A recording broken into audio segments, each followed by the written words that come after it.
আসসালামু আলাইকুম। আজকে আমরা শিখব পর্যায় সারণীর 1 থেকে 30টি মৌলের পারমাণবিক ভর সংখ্যা কীভাবে মুখস্থ করা যায়।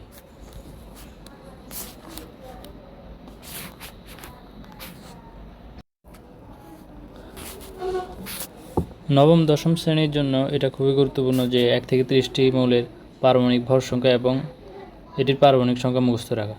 তো আজকে আমরা শিখব এটা খুব সহজেই কীভাবে আমরা এটা মুখস্থ করতে পারি।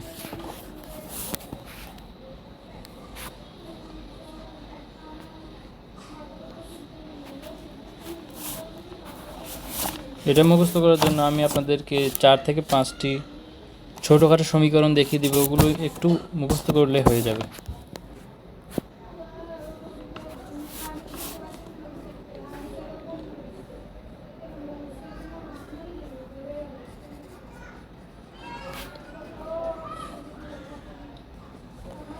মৌল 1 থেকে 20 পর্যন্ত মৌলের পারমাণবিক ভর নির্ণয় করব আমরা। প্রথমে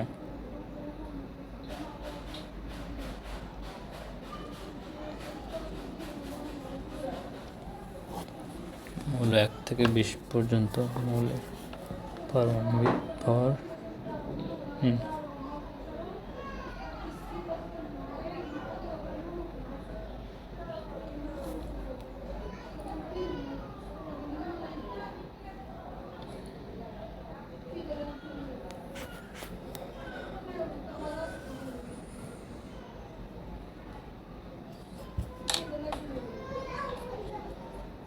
আমরা প্রথমে ধরে নেব পারমাণবিক সংখ্যাটি x।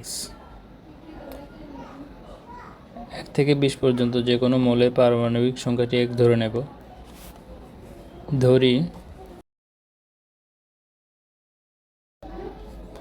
ধরি মৌলটি x, মানে এটা পারমাণবিক সংখ্যা। এরপর আমরা 1 থেকে 20 পর্যন্ত মৌলের জোড় সংখ্যা যেগুলো আছে ওইগুলোর ভর সংখ্যা নির্ণয় শিখব। জোড় মৌল 1 থেকে 20 পর্যন্ত এদের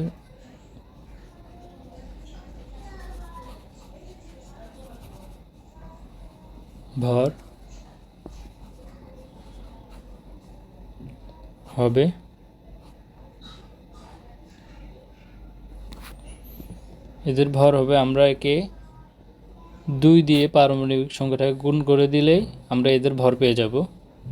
জোড় মৌলগুলো 1 থেকে 20 পর্যন্ত জোড় মৌলগুলোর ভর সংখ্যা পেতে আমাদের 2 দিয়ে শুধু এর পারমাণবিক সংখ্যাটি গুণ করে দিলে হয়ে যাবে। তো আমরা আগে ধরেছি পারমাণবিক সংখ্যাটি x, 2 ইন্টু পারমাণবিক সংখ্যা,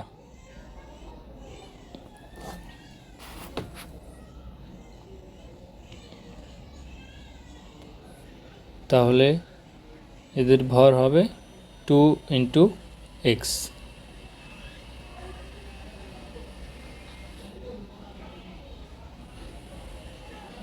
এটি হচ্ছে 1 থেকে 20 পর্যন্ত জোড় সংখ্যক মৌলের পারমাণবিক ভর সংখ্যা নির্ণয়।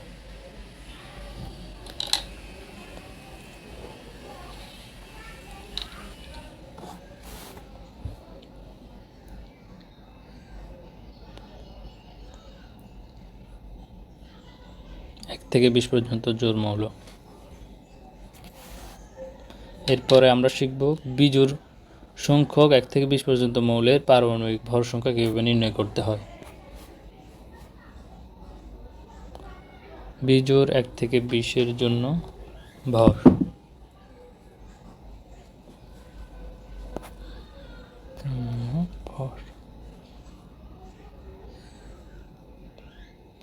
এর জন্য আমরা পারমাণবিক সংখ্যাটিকে 2 দিয়ে গুণ করে 1 যোগ করে দেব।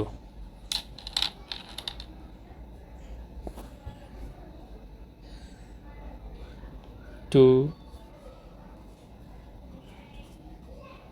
ইন্টু পারমাণবিক সংখ্যা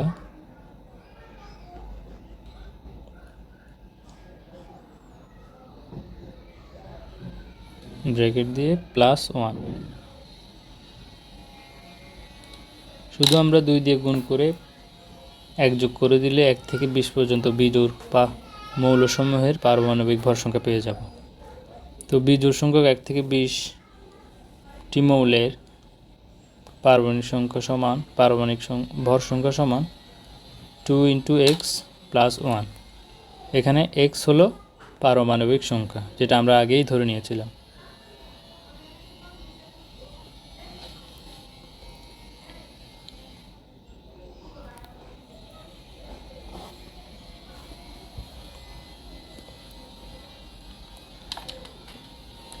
এই ধাপে একটা গুরুত্বপূর্ণ বিষয় হলো আমাদের 1 থেকে 20 পর্যন্ত মৌলের 5টি ব্যতিক্রমী মৌল আছে, যেগুলোর ভর সংখ্যা আমাদের একবারেই মুখস্থ রাখতে হবে। এগুলো আমরা এখন দেখব। 1 থেকে 20-এর মধ্যে 5টি মৌলের ভর সংখ্যা আমরা কীভাবে মুখস্থ করব সেটা দেখব।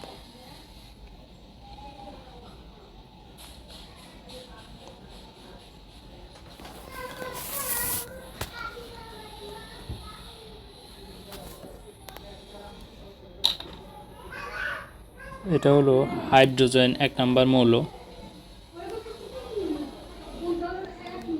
4 নাম্বার মৌল বেরিলিয়াম, 7 নাম্বার মৌল নাইট্রোজেন এবং 17 নাম্বার মৌল ক্লোরিন এবং আর্গন 18 নাম্বার মৌল।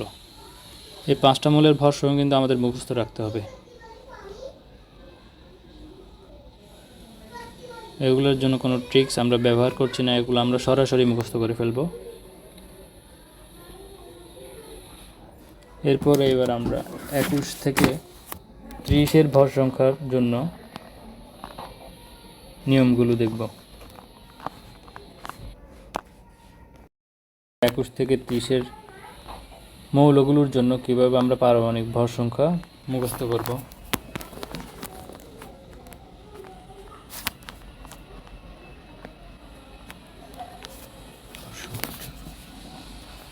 তাহলে এদের ভর হবে ভর ইজ ইকুয়াল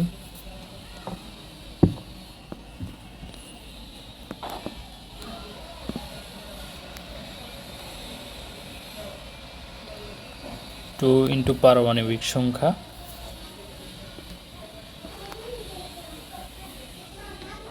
এখানে আমাদের একটা গুরুত্বপূর্ণ জিনিস মুখস্থ রাখতে হবে, সেটা আমি একটু পরে দেখিয়ে দিব।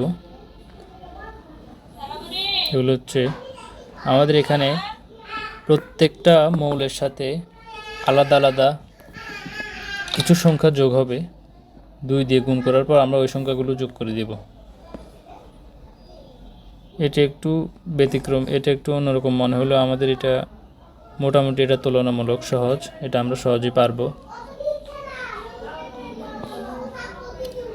3 4 5 4 5 4 4 3 5 আমাদের এভাবে এটা মুখস্থ রাখতে হবে। 3 4 5 4 5 4 4 3 5 এটা প্রথমে মুখস্থ করতে হবে। আর আমি বলছি এটা কীভাবে আমাদের কাজে লাগবে, এটা আমি একটু পরে বলছি। যেমন স্ক্যান্ডিয়াম হচ্ছে 21 নম্বর মৌল, এর পারমাণবিক ভর সংখ্যা আমরা কীভাবে বের করব। তাহলে 2 ইন্টু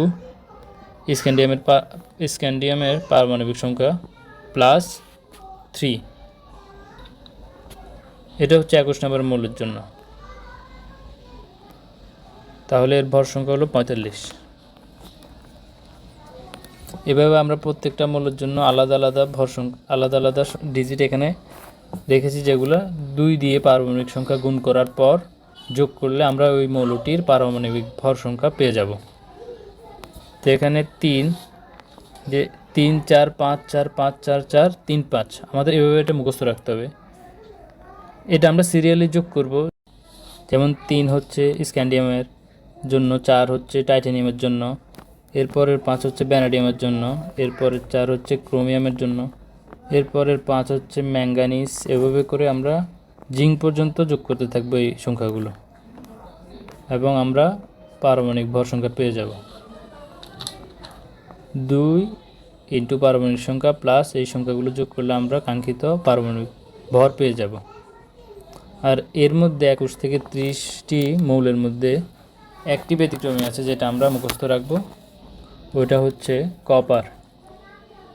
কপারের পারমাণবিক সংখ্যা হচ্ছে 29 এবং এটির ভর সংখ্যা হচ্ছে 63.5। আর সবগুলো আমরা উপরে দেখিয়ে দিয়েছি। কভারটা মুখস্থ রাখবো 1 থেকে 21 থেকে 30-এর মধ্যে